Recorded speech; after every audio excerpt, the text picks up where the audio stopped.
अगर आप चाहते हैं जवाहरलाल रसीला एंटरटेनमेंट का ऑडियो वीडियो सबसे पहले आप तक पहुंचे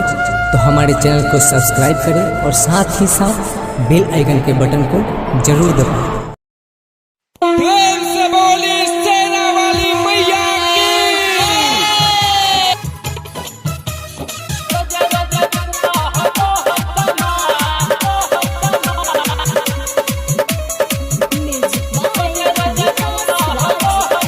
प्रेजेंटेड बाय रसीला म्यूजिक।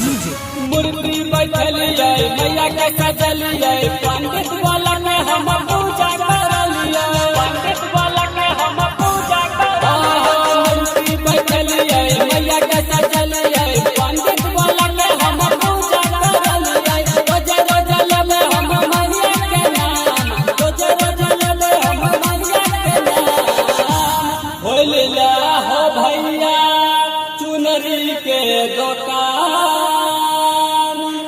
खुदे तजता हो तोहर सामान खोलला हो भैया चुनरी के दुकान चुनरी के दुकान खुदे तजता हो तोहर सामान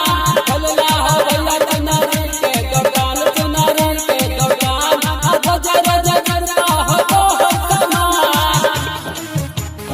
रोज रोज करता हो तोहर सामान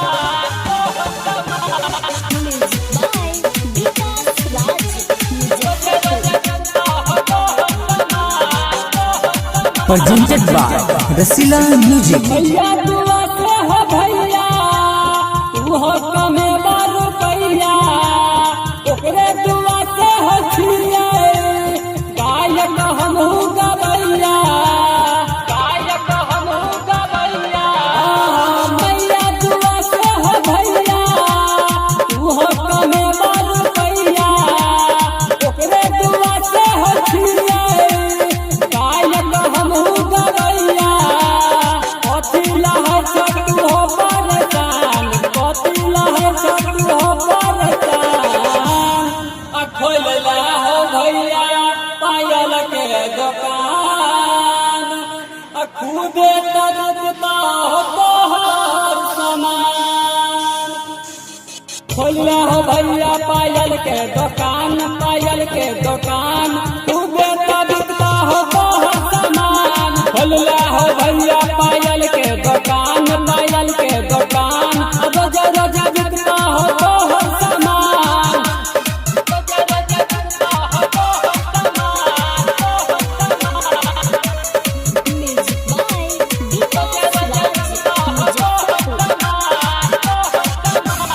मोनू निगम हो भैया